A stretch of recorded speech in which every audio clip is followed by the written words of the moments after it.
Oke, selamat datang kembali di channel Mat Pro. Kali ini kita mau tunjukkan video bagaimana caranya memperbaiki power supply SMP-S. Ini power supply yang rusak kita siapkan. Nanti kita tunjukkan videonya ya, bagaimana cara memperbaiki dengan mudah sebuah power supply SMP-S. Ini power supply 10 ampere ya. Outputnya 13,9 volt. Oke, kita langsung buka saja power supply-nya.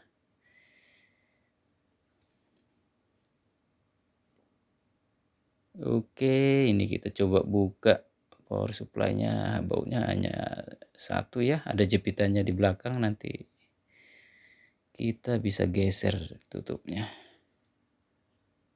Oke, digeser, dibuka ya. Ini dia tampilan dalamnya ya. Ini bagian sisi dalam sebuah power supply SMP 10 ampere dengan output 13,9 volt. Nah, itu ya. Oke, bisa teman-teman bisa lihat ya komponennya ya, secara fisik tampaknya masih mulus. Oke, ini dia terminalnya, ada terminal input dan output. Oke teman-teman, sahabat Mat Pro, kita sudah buka. Ini kita mau coba cek dulu satu-satu ya. Ini power supply SMP yang rusak ya, yang mereknya tadi AD155 Minwell. Nah, ini banyak digunakan di proyek-proyek ya, di pasar ini kualitas cukup bagus ya. Ini power supply-nya sudah rusak, kita mau coba perbaiki dulu ya, kita ukur dulu. Oke, ini adalah bagian input ya, input AC 230 volt ya. Ini line dan netral, lalu ini not connected ya, ini nggak pakai. Ini ini baterai kalau nggak salah. Ini outputnya di sebelah sini nih. Ini output yang dua, ini baterai, ini ground, ini not connect. Nah, ini line in. Jadi kita periksa dulu di bagian input AC nya, apakah bagian dalamnya ada kerusakan ya. Kita coba pilih di buzzer ya.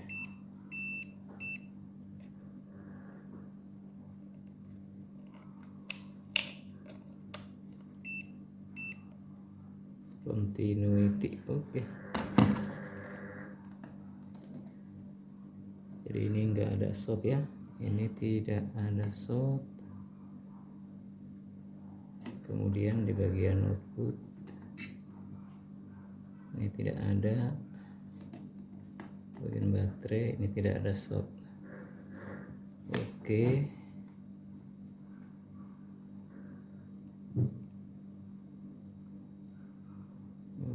oke.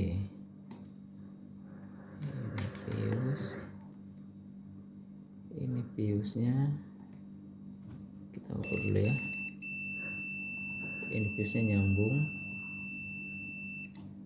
Oke. Ini fuse-nya putus ya. Putus. Oke, ini tadi nyambung. Oke, lalu di bagian ini adalah komponen line filter ya. Ini ada satu tingkat, dua tingkat ya. Ini line filter pertama, ini ada induktor, dual mode line filter. Ini ada kapasitornya. Kemudian yang ini pasangannya ini ya. Jadi sebelum kita perbaiki, untuk memperbaiki power supply SMP-S, kita boleh cek secara visual dulu ya. Jadi ada beberapa cara untuk mengetahui apakah komponen sudah rusak apa tidak. Yang pertama kita cek visual dulu. Ini kita mulai dari kita bisa mulai dari input tegangan AC. Dari sini kita ukur dulu. Kemudian nanti masuk ke sebelah sini. Ini bagian proteksi, biasanya proteksi yang dekat di bagian input AC. Lalu kita cek di bagian filter, secara visual tidak ada masalah. Kemudian di bagian filter yang tingkat kedua juga tidak ada masalah. Nah, dioda ini dioda sisir ya, dioda brick ini sebagai rectifier. Ini belum kelihatan, tampak tidak ada masalah. Kemudian ada filter output dari rectifier pertama, tidak ada masalah ya. Kemudian ini kapasitor filter ya dari output DC, biasanya ini sekitar 280 sampai 300 volt, tidak ada yang pecah atau terbakar atau melendung. Lalu yang lain komponen tidak ada yang kebakar ya. Jadi ini kita harus ukur dulu nih. Yang pertama, untuk memperbaiki power supply SMPS maupun yang peralatan elektronik lainnya atau power supply lainnya, kita harus lakukan dulu continuity test. Continuity test adalah pengecekan hubung singkat di bagian input dan bagian output yang kita lakukan tadi, seperti pengecekan di input AC-nya ya, seperti ini. Lalu di bagian outputnya, di bagian output tegangan output ini, output DC-nya ya. Karena ini ada baterainya, kita bisa cek di sini juga. Dan kita harus pakai di ini, kita pilih yang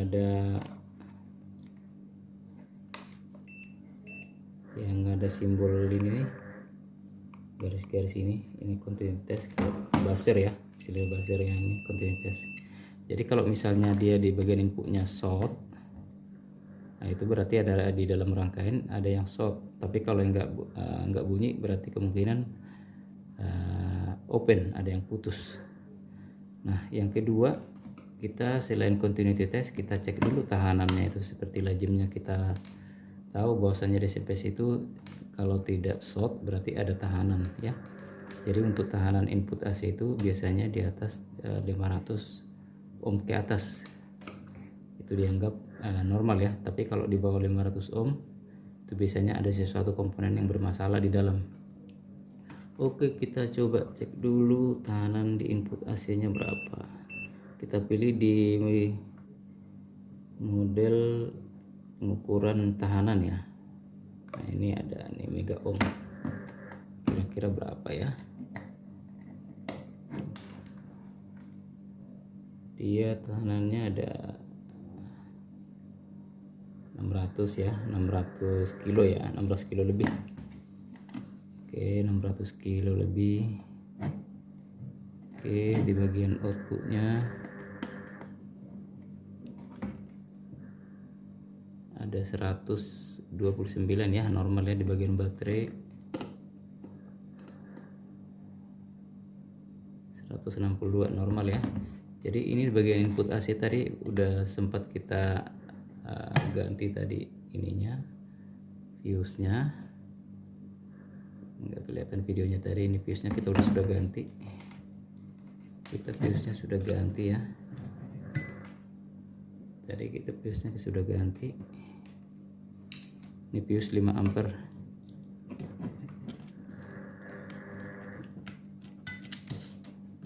Kita pasang dulu ya.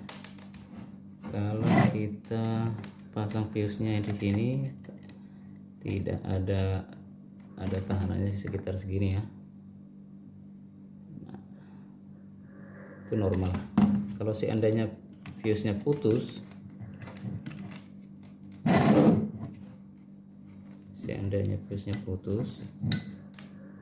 kita cabut dulu nih fuse yang sudah bagus nih, yang sudah diganti.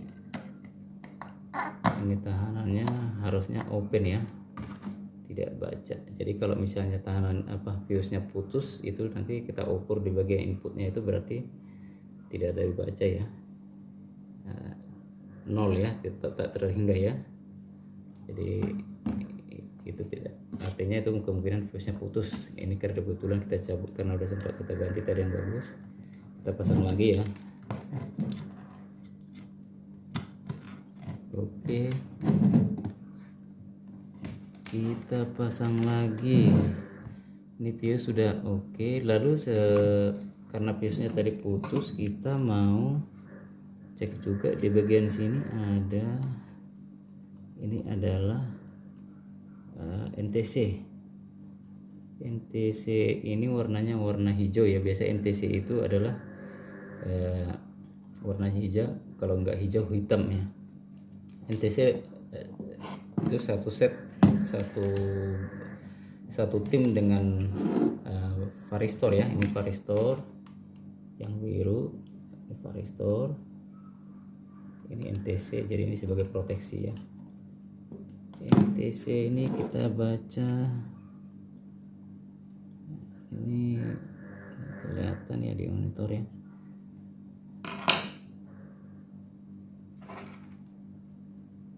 SCK 054 ya. SCK 054 itu NTC 5 ohm 4 ampere ya.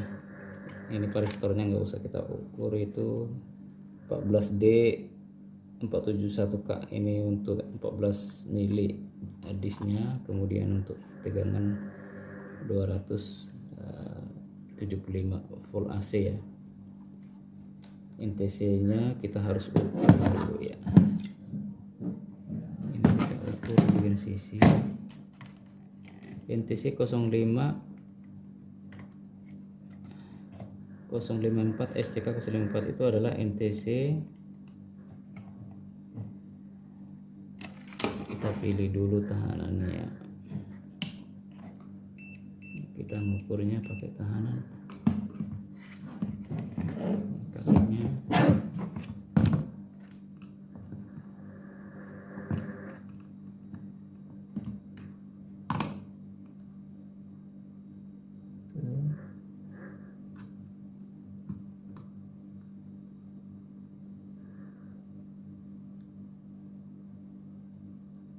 Jadi 6,3 ya, 6,4 ya. Ada toleransi ya, bagus ya. NTC nya bagus karena tipenya tadi SCK 054 5 ohm, jadi masih ada toleransi. Jadi di bawah 1 ohm 10 ohm 10 ohm itu bagus ya, 4 ampere. Jadi NTC itu prinsip kerjanya dia tahanannya seperti ini, 5 ohm pada temperatur 25 derajat Celcius, tahanannya akan 5 ohm. NTC negatif temperatur koefisien itu dia kalau ini seperti sensor, kalau dia mendapatkan suhu yang semakin besar tahanannya akan semakin kecil. Jadi NTC ini prinsip kerjanya adalah membatasi arus. Itu sumber panas itu biasanya dapatnya dari sumber input ya. Jadi kalau misalnya ada tiba-tiba arus yang melonjak ke rangkaian, otomatis beberapa komponen ini akan menjadi panas. Panas ini akan merembet ke beberapa komponen, salah satunya adalah NTC. Ketika NTC mendapatkan arus yang besar di atas, untuk yang model ini 4 ampere, dia akan mengalami panas dan temperaturnya akan naik di atas 225 derajat Celcius. Ketika tahanannya suhunya 25 derajat Celcius, dia akan tahanan sekitar 5 ohm. Jika misalnya naik temperatur sampai 100 derajat Celcius, nanti tahanannya akan mendekati 0 dan NTC akan memutus ya, sehingga rangkaian atau komponen lain di dalam rangkaian ini bisa diproteksi. Nah, seperti itu kira-kira untuk prinsip kerjanya daripada NTC. Sama dengan varistor ya. Jadi dia NTC itu dia disebut juga dengan current limiter untuk membatasi arus. Kemudian kalau varistor prinsip kerjanya adalah membatasi tegangan ya. Jadi dua-dua ini ya. Kadang-kadang ada yang pakai hanya satu saja ya. Ada yang hanya varistor saja atau NTC saja. Ini pakai dua. Oke, ini tidak ada kerusakan. Lalu ini ada dioda, kita ukur dioda pakai ini dioda bridge. Pakai ini kita mengukur dioda ya. Kita pilih yang linear gambar dioda pakai tester. Ini lalu kita ukur ya. Dioda mana tadi dioda? dioda.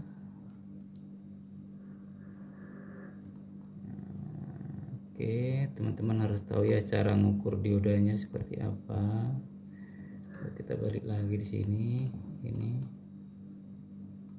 jadi dia di multimeter harus menunjukkan 0, sekian ya. Ini apa namanya, ada tegangan forward biasnya harus seperti ini ya, di bawah 1 ya, 0,3, 0,4, 0,5 sampai 0,6 biasa itu normal. Jadi diodanya bagus. Lalu kita kapasitor tidak perlu kita periksa. Lalu ini adalah MOSFET ya. Ini MOSFET. Ini MOSFET, ada 2 MOSFET. Kalau kita buka, ini biasanya sama. Ini tipenya 20N 60S1. Ini MOSFET 20 ampere ya, 600 volt, ada 2. Nah ini dia. Jadi kita bisa ukur ya MOSFET-nya ini ya. MOSFET-nya kita bisa ukur.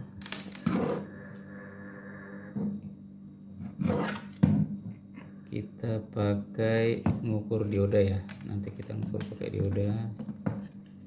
Kita pilih dulu nih pakai dioda. Oke. Nah ini MOSFET-nya bagus ya. Oke. Ini MOSFET. Oke. Ini bagus MOSFET-nya ya. Salah satunya bagus. Nanti sebelum kita lanjut MOSFET berikutnya, kita jelaskan dulu cara mengukur MOSFET ya. MOSFET dulu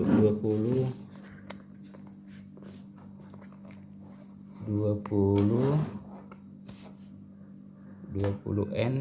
Nah, seperti ini. Teman-teman bisa lihat MOSFET 20N ini. 20 ini menunjukkan arus ya, 20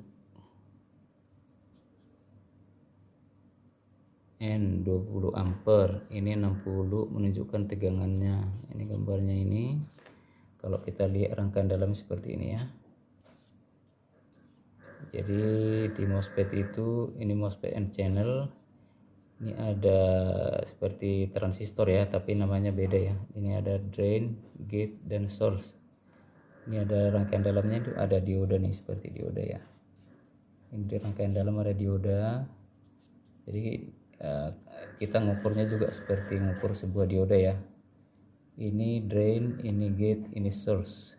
Nah, kalau disingkat, drain sama dengan D, source sama dengan S, gate sama dengan G. Untuk bentuk fisiknya seperti ini, G, D, S, berarti yang kaki tengah adalah drain, kaki sebelah kanan adalah S. Nah kalau kita mengukur pakai yang multimeter, kita pilih seperti kita mengukur dioda. Nah seperti ini. Jadi kabel merah atau kabel positif kita tempelkan ke yang S ya. Untuk yang model ini, untuk model 20N 60S 1, yang kabel merah atau positif daripada multimeter kita tempelkan ke kaki yang sebelah kanan, pinggir kanan atau source ya. Kemudian kabel hitam atau negatif kita tempelkan ke kaki yang di tengah, drain. Kenapa kita tempelkan seperti ini? Karena seperti kita mengukur dioda ya. Jadi ini ada katoda, di drain ini sebagai katoda, anodanya sebagai source. Jadi kita ukur yang merahnya di source-nya di sini. Kabel positif ya, yang merah, terus yang hitam kabel negatif di sini. Kalau nilainya adalah seperti ini, 0,4 sekian atau 0,3 atau 0,5. Nah, itu berarti MOSFET-nya adalah bagus ya, masih bagus ya. Tapi kalau misalnya antara drain dengan source itu sudah short atau 0,0 atau 0,1, nah itu sudah hampir rusak, atau kalau dia short berarti udah rusak bener gitu ya, itu harus diganti. Jadi kira-kira seperti ini cara ngukur MOSFET. Jadi sama dengan untuk MOSFET yang lain, ini salah satu contoh di rangkaian ini. Oke, kita lanjut dulu ukur di rangkaian. Oke ya, teman-teman bisa lihat ya seperti ini ya MOSFET-nya ya, cara mengukurnya ya. Oke, saya tadi ngukur MOSFET-nya, ternyata ada satu MOSFET yang rusak ya di bagian sini ya. Tadi MOSFET-nya ada rusak nih, kita udah ukur tadi MOSFET-nya ya, ini rusak ya. Jadi ini MOSFET ini rusak ya, ini MOSFET-nya rusak, ini bagus, ini bagus, ini bagus, ini rusak. Lalu fuse tadi kita sudah ganti ya, NTC-nya bagus, varistor bagus, yang ini kelihatan bagus, dioda bagus. Lalu masih ada lagi di bagian output yang ada heatsinknya ini ada dioda pas biasanya. Ini kita ukur dulu ya dioda pas ya. Kita pilih dioda juga ya, gambar dioda. Oke, kita pilih sini kan.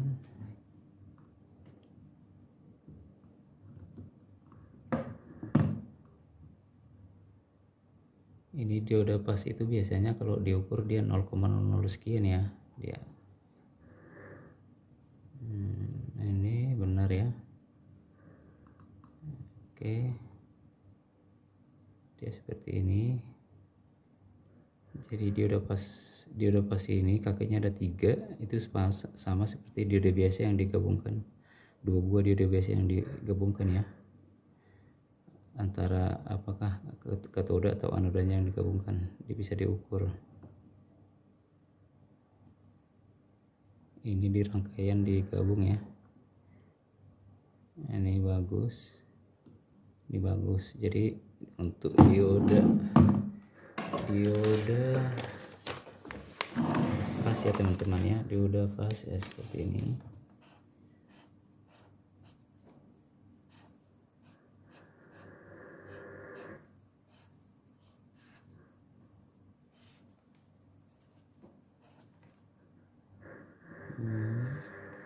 Ini anoda 1, ini anoda 2, ini katoda. Nah, ini kaki 1 tadi. Nah, ini kaki 1, kaki 2, ini kaki 3. Yang disatukan ini, karena ini katoda, disatukan ini namanya common katode. Nah, itu common katode ya. Pada umumnya banyak menggunakan common katode ya. Itu tadi bisa di ini ya, lihat ya. Jadi kalau kita ngukur di kakinya juga kita bisa ngukur. Kita anggap gambar ini seperti ini, kita ukur di sini seperti ini nih. Kita ukur. Ini kaki 1 tadi yang pinggir, ini kaki tengah nomor 2 kita ukur, terus yang pinggir lagi sebelah kanan kita ukur begini, sama kayak mengukur dioda ya, itu sama seperti itu. Ini modelnya tadi diodanya 20F20AB3, jadi dioda 20 ampere 200 volt ya, dioda 200 ampere. Kita coba ukur tadi udah oke. Jadi diodanya tadi bagus, ini TO247. Kemudian ini kita ukur juga.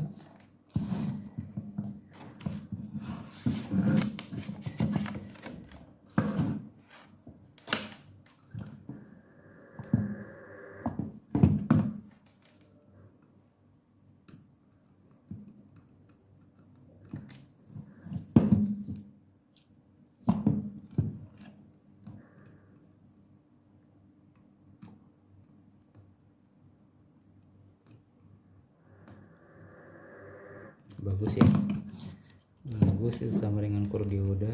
Ini fuse nya bagus, jadi kita ulang lagi. Ini fuse nya putus, sudah diganti. NTC nya bagus, varistor bagus, ini kapasitor filter, MI filter tingkat pertama bagus, MI filter tingkat kedua bagus, dioda brick bagus. Kemudian yang ini juga bagus. Nah, ini pasti bagus karena kapasitornya bagus ya. Lalu MOSFET ini rusak, MOSFET nya rusak, ini satu, nanti kita cabut. Ini MOSFET ini bagus, dioda fast output bagus. Jadi yang pertama nanti kita udah ganti fuse, yang kedua ini kita ganti ini nanti ya. Kita akan ganti ini, lalu kita cek dari kaki MOSFET ini. Biasanya dia ada resistor yang nilainya kecil-kecil ya, di bawah 1 ohm. Kita nanti lihat di resistor ini. Jadi bisa lihat lagi seperti ini dari kaki drain, dari kaki gate ini biasa ada resistor ya. Biasanya nih di gate ini ada resistor gini ya.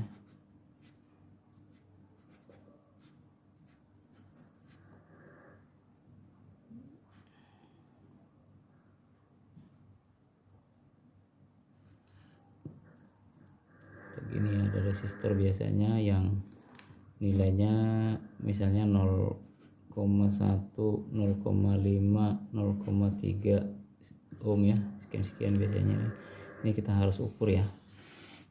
Biasanya kalau ini rusak,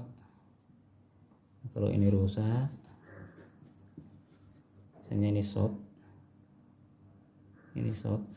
antara kaki ini kita harus cek resistor yang berhubungan dengan kaki MOSFET ini.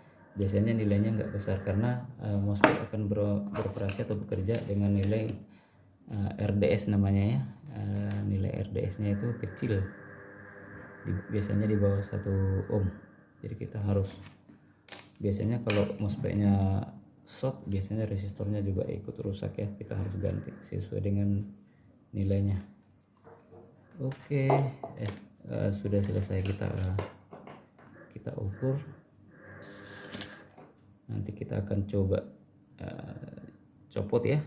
Kita copot dulu komponen yang rusak. Ini hanya MOSFET yang rusak.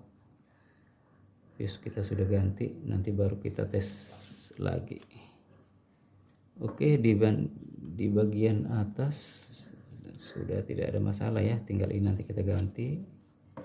Lalu yang perlu kita cek di bagian bawah biasanya ada IC ini IC PWM nya ya.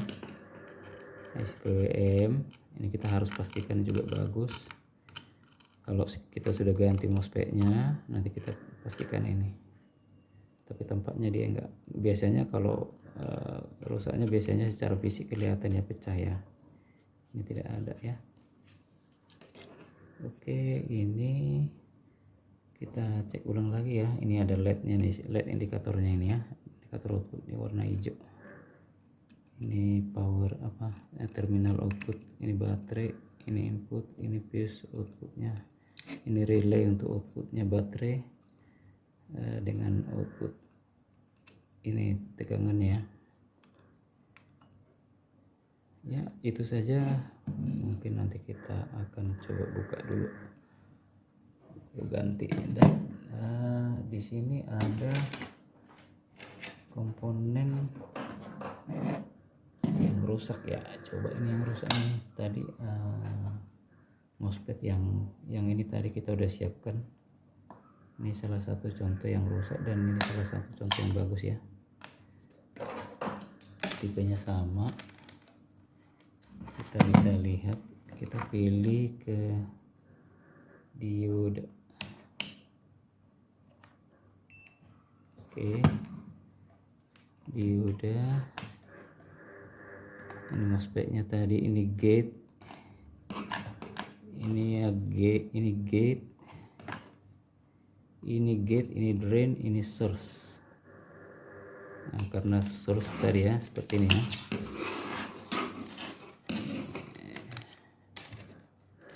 Ini source. Oke. Ini drain, ini kaki yang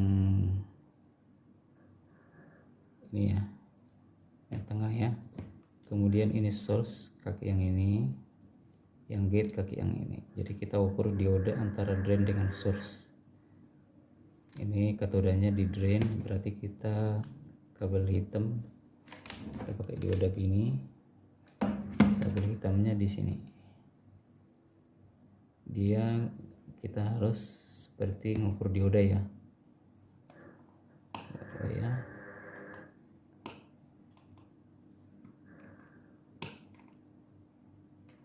Nilainya ini ya, kelihatan ya teman-teman ya. 0,423 itu artinya MOSFET-nya bagus ya, bagus. Nah kalau kita balik,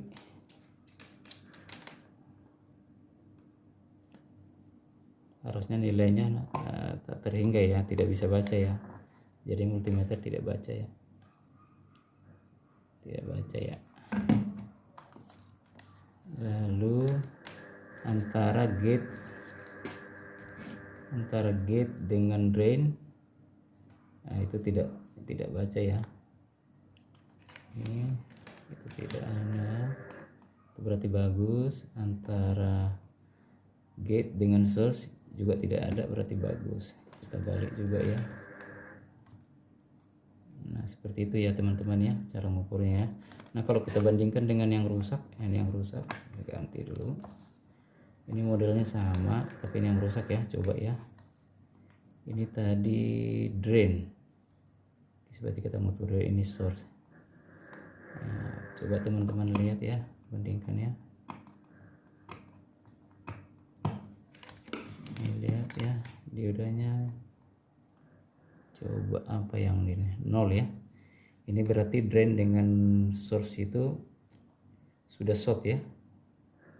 Ini short, kita balik lagi. Kalau short biasanya dibalik ya tetap ya.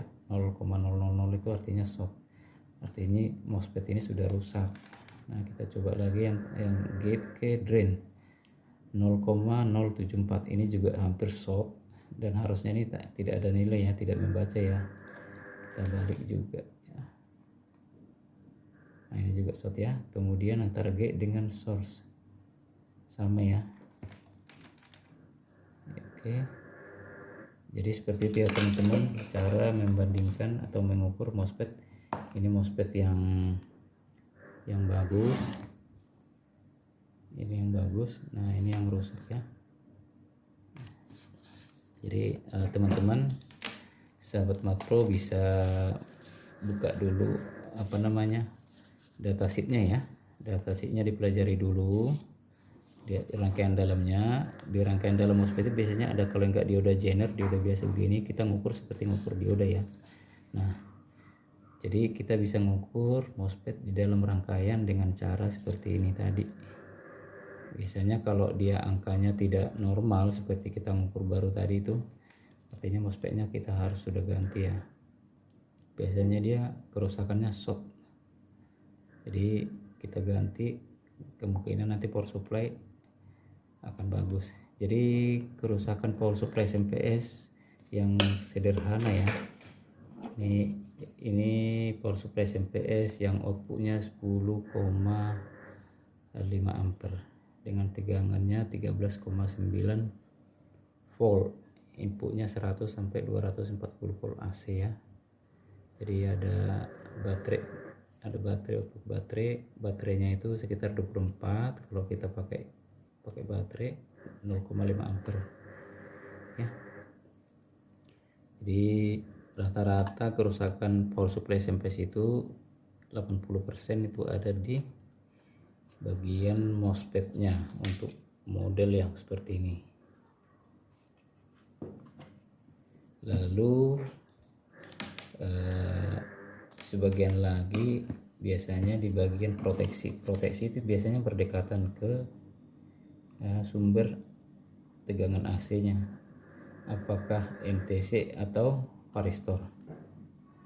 Jadi teman-teman nanti kalau misalnya memperbaiki power supply SMPS, yang pertama tadi coba dicek continuity-nya ya, dia pakai buzzer ya. Ini terminal ini ya, diukur dulu nih apakah short apa enggak, kemudian outputnya juga diukur short apa tidak ya. Sebenarnya ada dua cara mengukur selain pakai buzzer. Teman-teman juga bisa pakai bola lampu ya, bola lampu di seri dengan salah satu terminal line ini, line input AC ini, supaya tidak langsung kalau misalnya ada shock di dalam tidak langsung putus lagi ya. Misalnya teman-teman mau ganti fuse, jadi kita harus pastikan dulu bahwasanya di rangkaian dalam itu aman kalau kita ganti fuse, supaya nanti fuse-nya enggak diganti terus ya. Kita ganti putus sampai beberapa kali, berarti ada yang short komponen lain di dalamnya. Jadi seperti itu ya teman-teman ya. Jadi cukup gampang ya, ini cara yang paling praktis. Kita nggak perlu ngukur satu persatu. Yang pertama cek continuity, yang kedua cek fisik semua itu apakah ada yang pecah, ada yang bocor, ada yang kebakar ya. Terus yang ketiga periksa komponen-komponen utama. Yang pertama itu di bagian proteksi itu NTC dan varistor. Lalu yang kedua periksa dioda bridge-nya ini adalah rectifier ya. Setelah filter tuh memang kadang-kadang rusak tapi jarang ya. Kalau dioda bagus baru perhatikan kapasitor ini ya, ini filter DC ya. Kalau dia nggak melendung atau pecah kemungkinan bagus ya. Lalu diperiksa MOSFET, biasanya ada pendinginnya nih, ada heatsinknya. Kalau ini tidak short biasanya paling di bagian fuse atau proteksinya saja. Tetapi kalau misalnya nih fuse-nya putus, proteksinya juga rusak, kita harus periksa di bagian MOSFET ini. Kadang-kadang untuk yang kerusakan yang lebih kompleks ini rusak, MOSFET-nya rusak, yang di bagian fase output juga rusak ya. Jadi kita harus ganti. Untuk yang gini power kopling atau trafo kopling, output jarang rusak ya. Kemudian ini ada optocoupler, kadang-kadang rusak tapi jarang sekali. Ini resistor yang nilainya kecil-kecil ini masih diperiksa yang karena yang berdekatan ke MOSFET ya. Jadi seperti itu ya teman-teman. Nanti kita coba bongkar MOSFET-nya, kita ganti. Saya yakin ini 100% langsung bagus ya. Jadi sebelum kita copot-copot yang banyak komponen, kita harus pastikan dulu mana yang harus dicopot. Jadi kita lanjut lagi nanti bongkar langsung komponennya.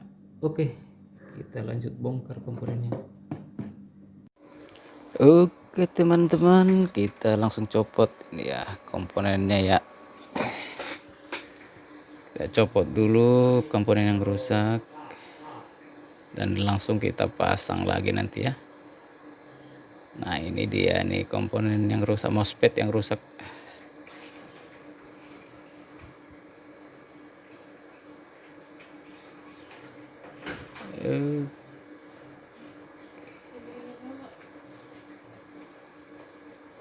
Oke, kita langsung pasang MOSFET-nya. Jadi tinggal pasang langsung tes output ya, tes tegangan outputnya. Oke, MOSFET-nya kita pasang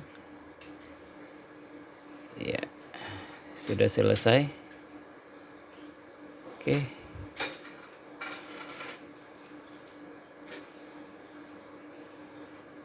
iya, oke, kita langsung tes outputnya. Oke,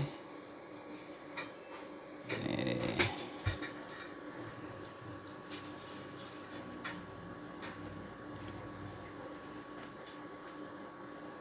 kita ukur dulu tegangannya.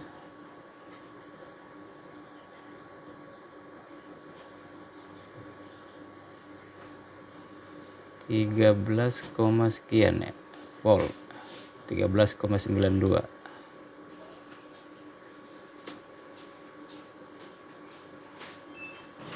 Oke sahabat Matpro, kita sudah selesai ukur tegangannya 13,9 sekian ya.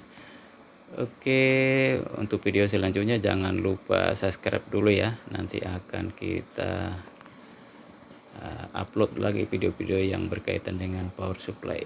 Jangan lupa subscribe, like, dan share. Oke guys, terima kasih.